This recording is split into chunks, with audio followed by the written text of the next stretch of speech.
Hello and welcome to the Chi Flow with Joe podcast. And today I'm with my really good friend, Maya.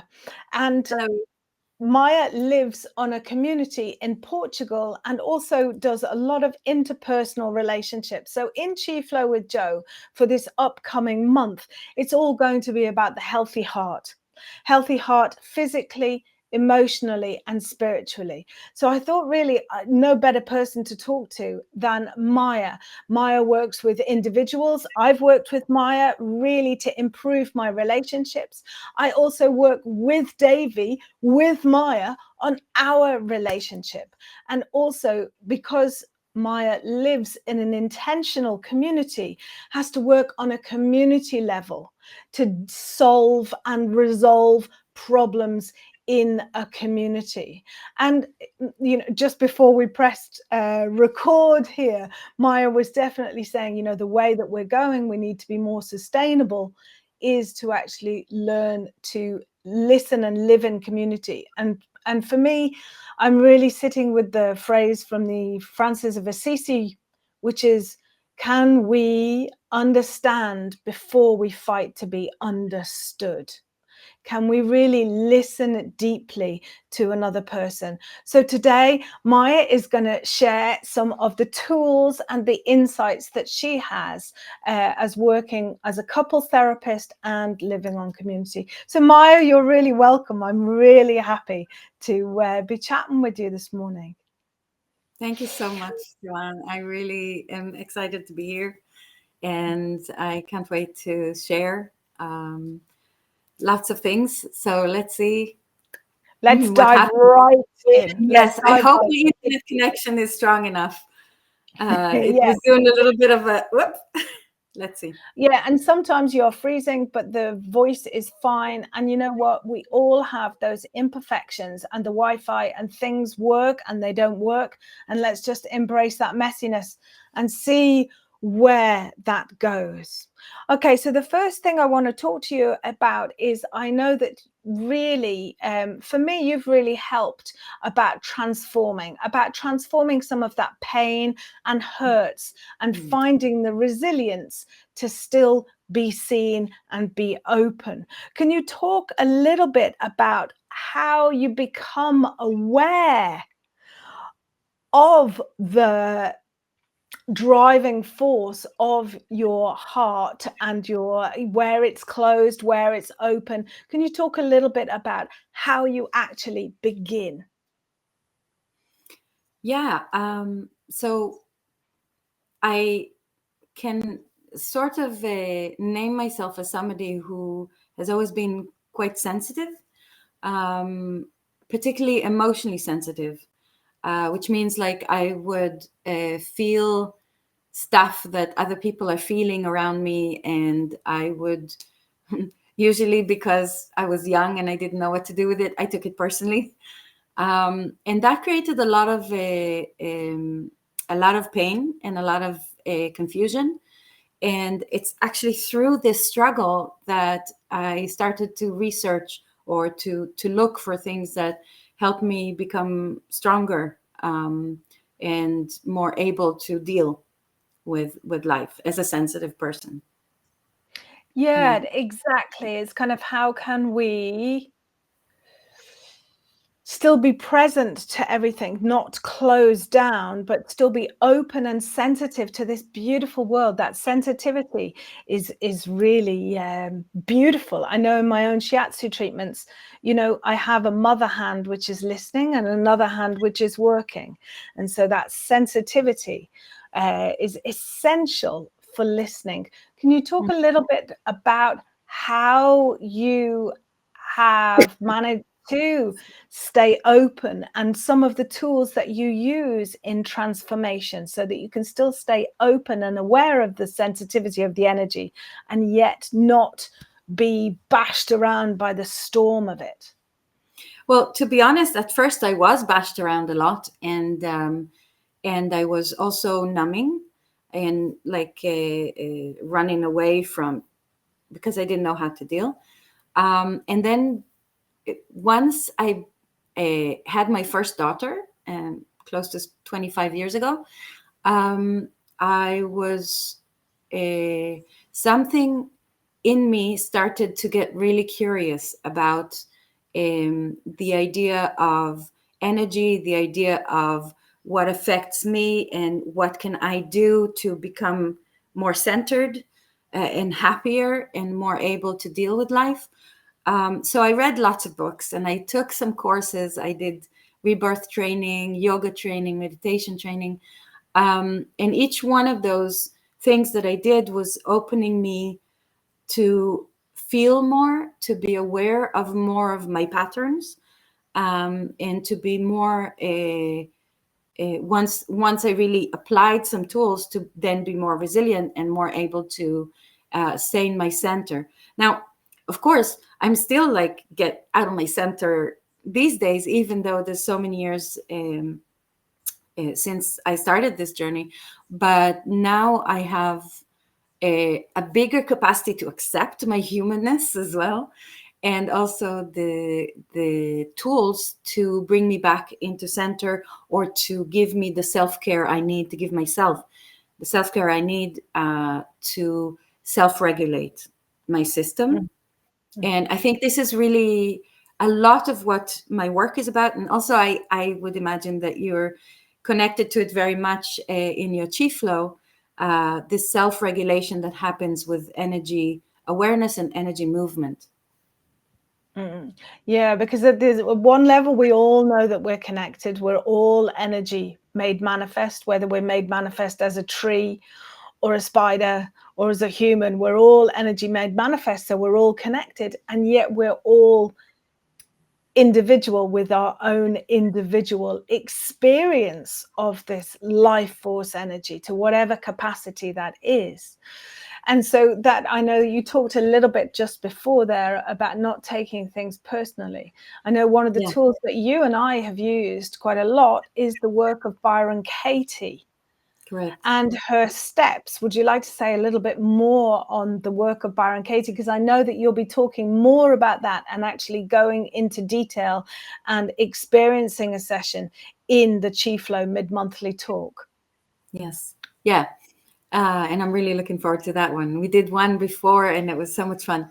So the Byron Katie work is a very simple method of questioning our thoughts. So we unconsciously or consciously running our lives based on how we translate what happens all around us, like what he said to me, how she looked at me, this thing that happened not like I expected, how I behaved not like I expected. All of these things underneath the surface, and the feelings that we experience in each of those situations, there are thoughts that we're thinking, translations we're giving to those situations, assumptions we're making that our mind tells us that are true, that cause, if it's negative emotion, cause us to stress or cause us to be upset. So the tool of Byron Katie is very much about like stopping, listening. What am I thinking when I feel upset in this situation? Yeah. And really like putting it down on paper, all of the assumptions, the statements that my mind is making about this, that create a sense of lack, a sense of split, a sense of pain. And then there are 4 questions and a thing called turnaround that help us to dive deep, to inquire into those statements that we take for granted as truth. Right? And from this experience, we can really discover a much deeper truth. I often discover a much kinder reality. Yeah. And it helps me to release stories that have held me captive in a stress zone, in a stress world, and then walk more peacefully with myself and with other people.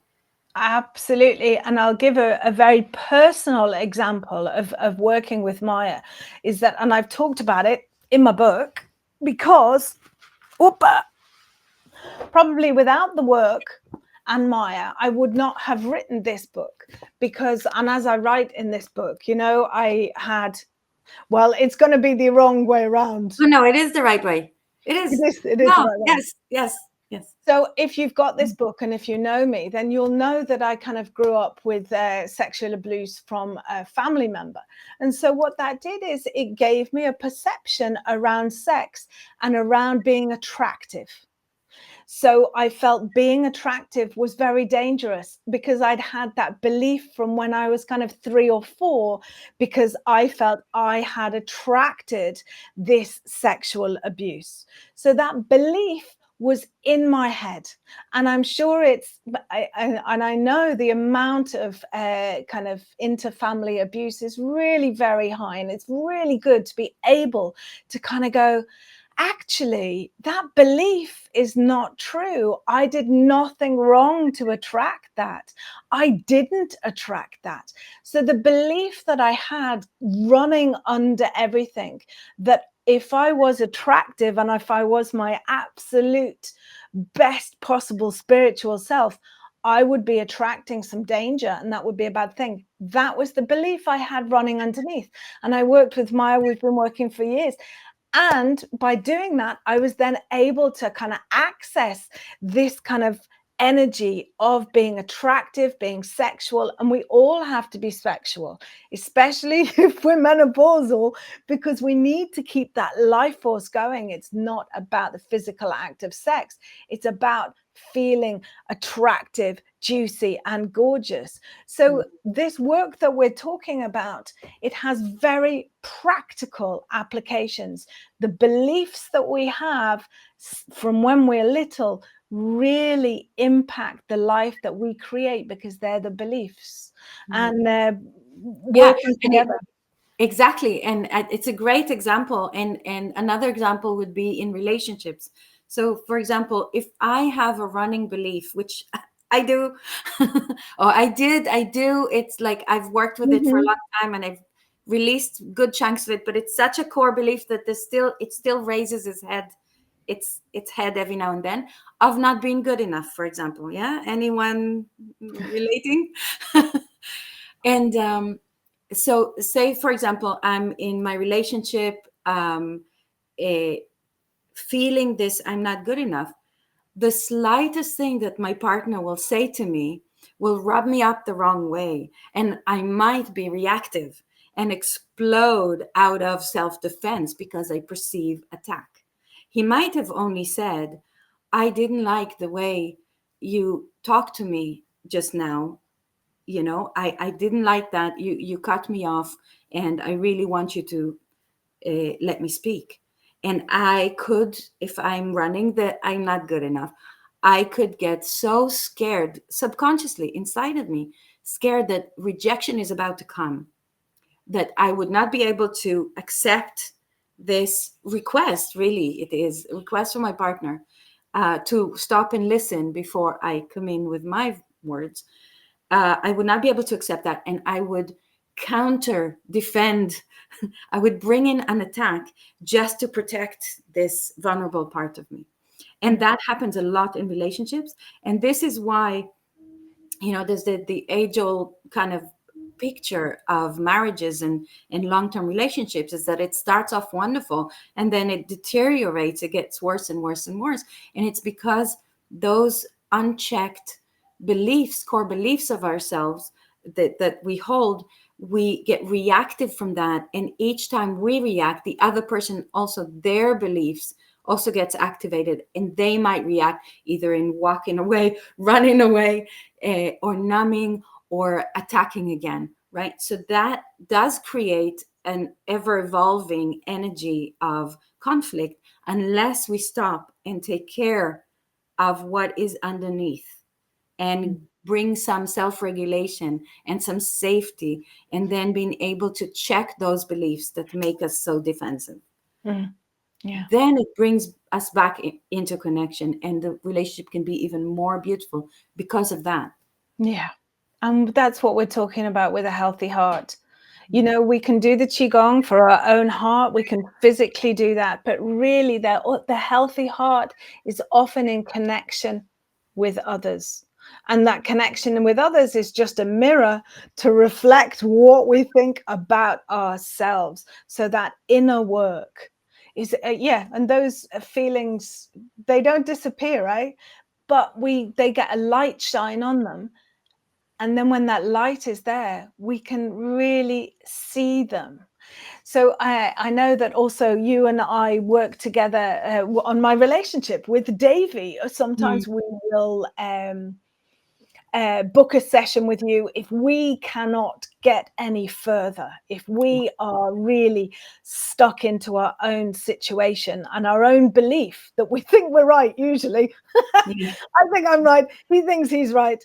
Yeah. But what you give us is a space to actually kind of hear each other. Do you want to talk a little bit more about that technique that you use? Because I have to say, I used it day before yesterday with my son, and I went for a cup of coffee together and have a chat, and I used it with him. So you want to talk a little bit about that?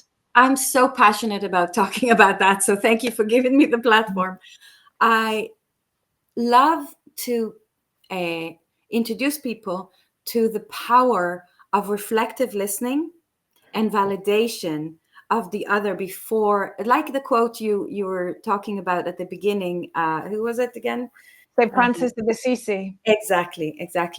This thing of like, are we able to self-regulate enough when we're upset, so that we come to a conversation with our partner or with our child or with whoever, and with curiosity, right? So the idea is to the tool itself that I use is called Imago Dialogue, and it's from Imago Relationship Training or Relationship Therapy, which, to be honest, like for me, the biggest part was really just taking the dialogue, right?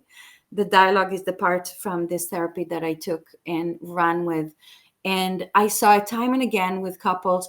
And recently, I also did mediation in a group with this tool, where, you know, in an argument, I also tend to like just try to assert a point, right? Try to be understood and rush to be understood, at the cost of a not really listening, not really getting, not really being curious and open to the experience of the other person in front of me, before I then also uh, allow them to understand me when I explain my perspective from an I language.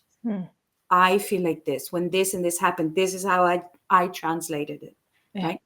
So the tool itself is a tool where the two people, usually it's a dialogue, right, are facing each other, and the person who's more capable to hear the other person, that has a larger percentage of capacity to be curious, is the listener, and the other one is the speaker, and the speaker speaks what it is that they want the other one to understand about their experience, and the listener reflects back.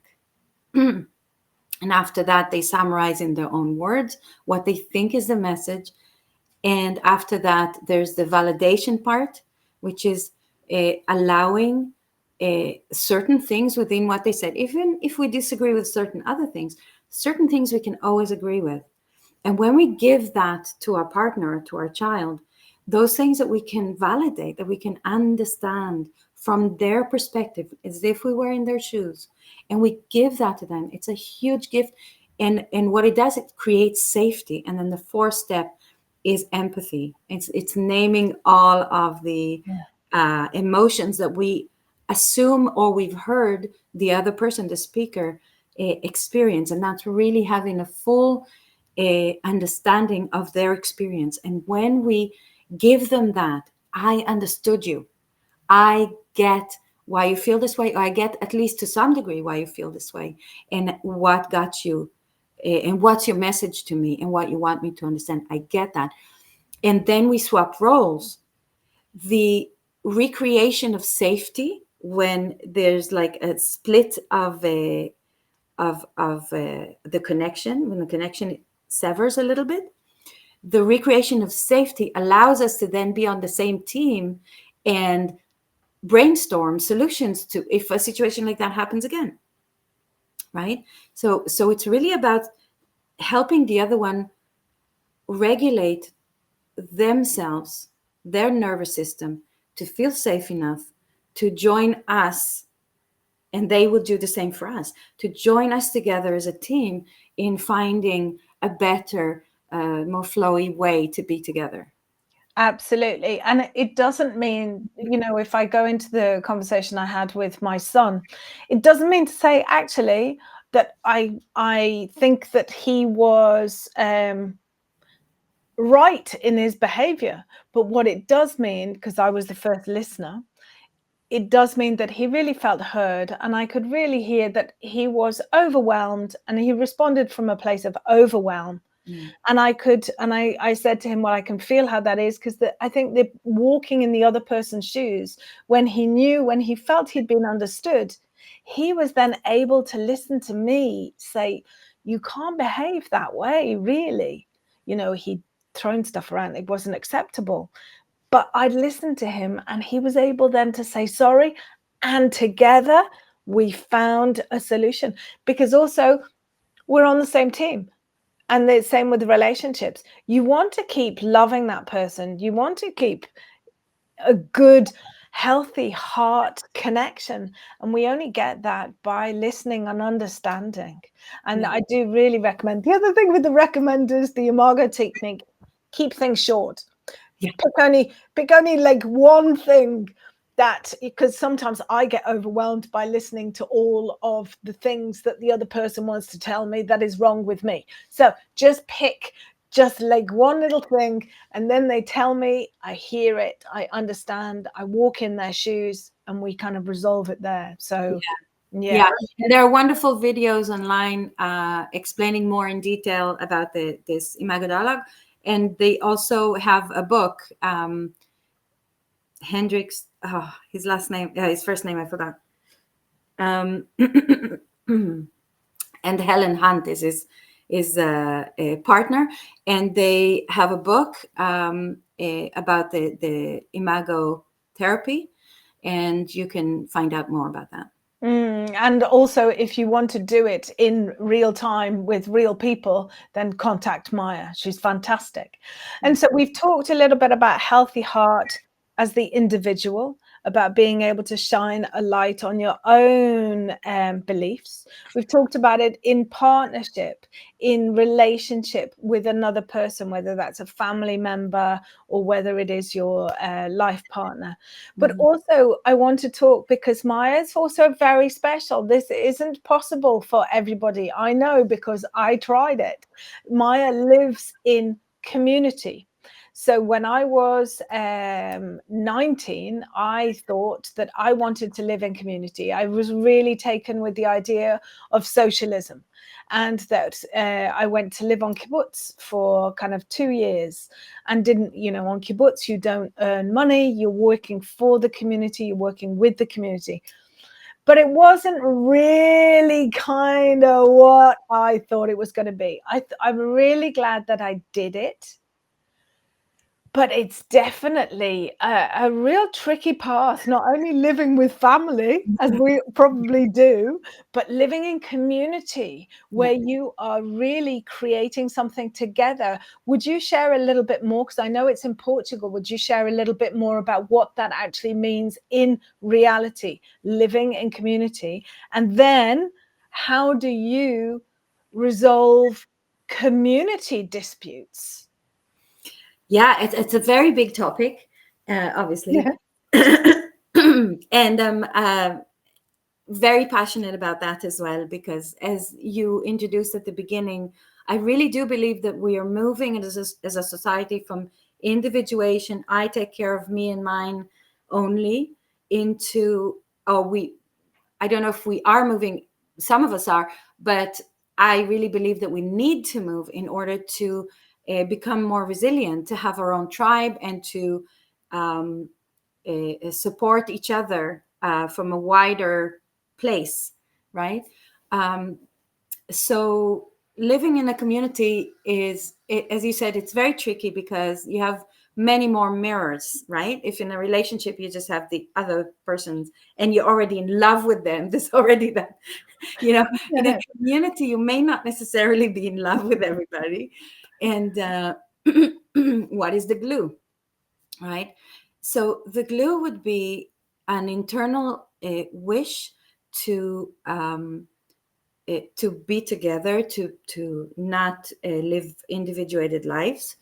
That's one thing. So it doesn't suit everybody. It just suits people that have this kind of wish or interest, and the ability to be self-responsible and to um, speak up, speak out when there's an issue, and be willing to go into some kind of tool of resolution, some kind of tool of um, clearing the air.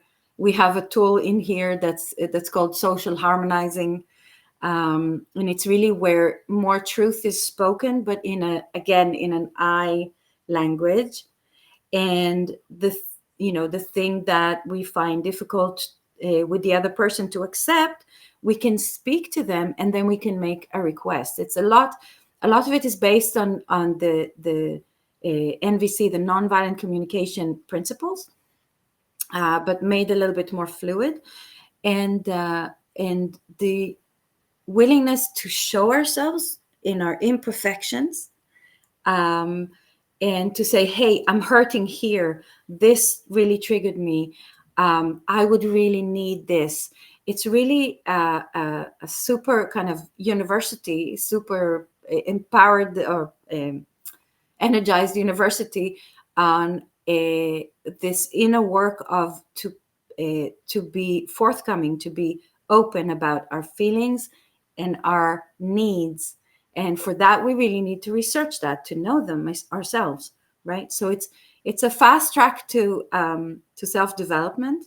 And if you do find the group of people that you can feel, even though you may not be in love with everybody, the different personalities can really trigger, to see it from a perspective of, you're here serving my evolution, thank you, and then sometimes also have some fun together, then ideally, then it can really work for you, this kind of life. Yeah, but do you eat together and grow Yeah. vegetables together and Yeah. work together? Well, the working together part is only like the certain, each person brings their own skill to the community. So some people really love working in the garden, for example. I'm not one of the gardeners. I kind of do more the social bits, like this tool of social harmonizing I brought. There's different things that each person, like my partner, for example, he does a lot of building. He does sustainable building with natural materials, in a way that fixes things. There's another person who's like a genius at fixing technical stuff. There's a couple of carpenters. There's people that bring in music. There's uh, and there's cooking, right? So yes, we do eat together one meal a day, lunchtime, and we take turns cooking, and then the breakfast and dinner we take at our own time, our own pace. Mhm. But we bulk buy all of our food if we need to buy. Some of it is grown in the garden as well. Yeah. It's so inspirational, because it's not, easy. From my experience, that's not so easy. I mean, perhaps I was also very young and very optimistic and naive, but I think that Yeah. work of self-inquiry, I mean, it's fundamental. That self-inquiry, that ability to be curious and to listen, that deep listening. And to receive feedback from others, right? If we are still in our very, very wounded self, Yeah. and act from there, we will not be able to receive feedback. That's been a huge, huge learning for me, Mm. because I was that wounded self, and very, very self-protected, and it was super hard for me to hear feedback. And just thanks to living in the community, I really developed that muscle. Yeah, and it is a muscle. The heart is a muscle. It's not just a muscle that does this. The heart is a spiral. It pumps in a spiral motion. It expands and contracts.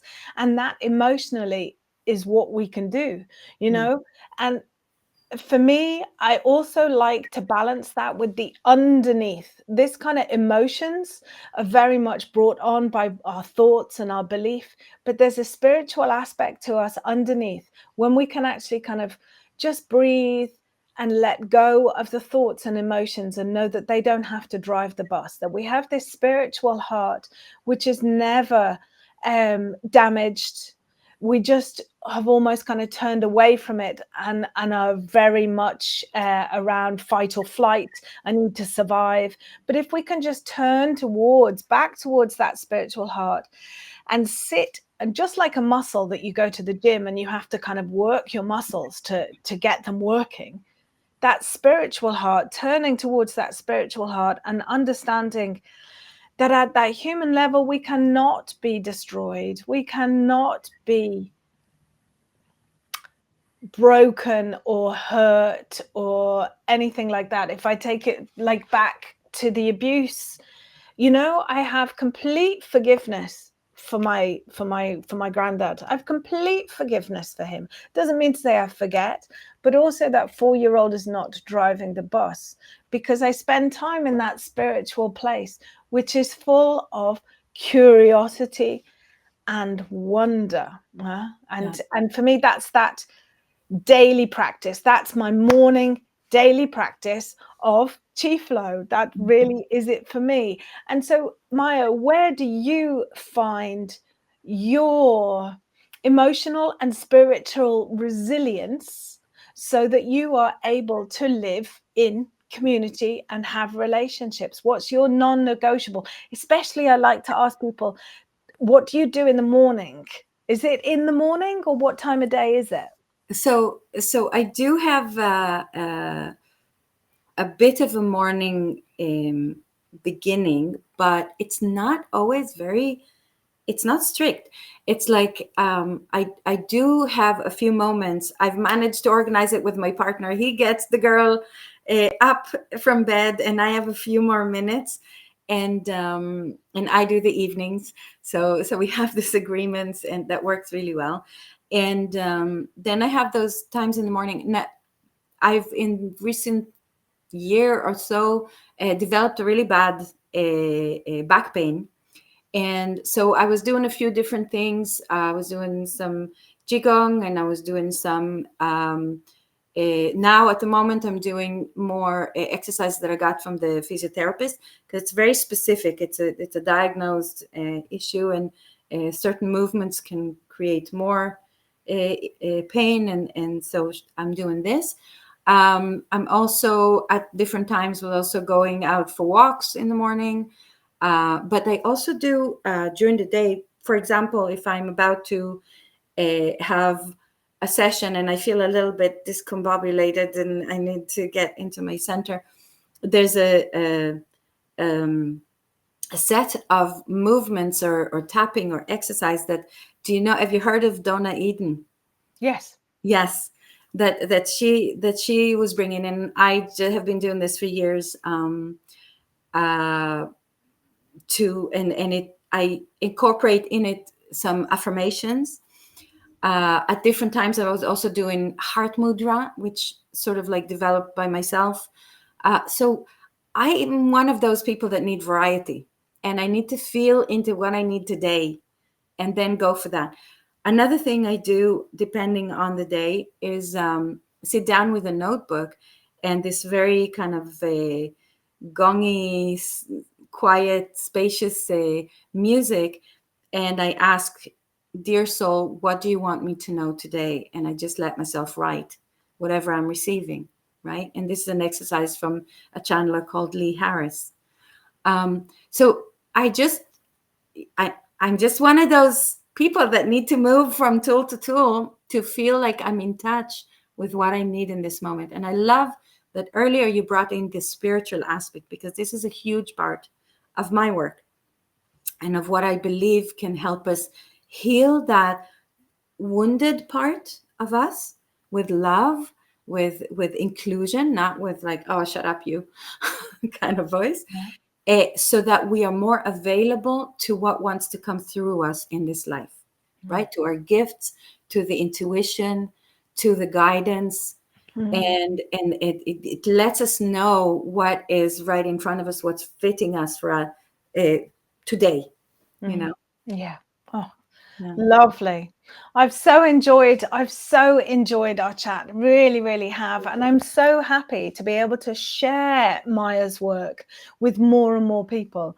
It's really been fundamental to my own life. And I recommend that you have a look at her website. I will give all the details that you'll need, Thank you. and that you maybe try it out in the mid-monthly health talk, where we're going to delve more into the actual techniques of Byron Katie and getting in touch with that spiritual heart and knowing what it is that we need today. Because really, to take care of others and live in community, it's really about taking care of yourself, because Absolutely. everybody else is just a representation of you. It's just mirrored back to you.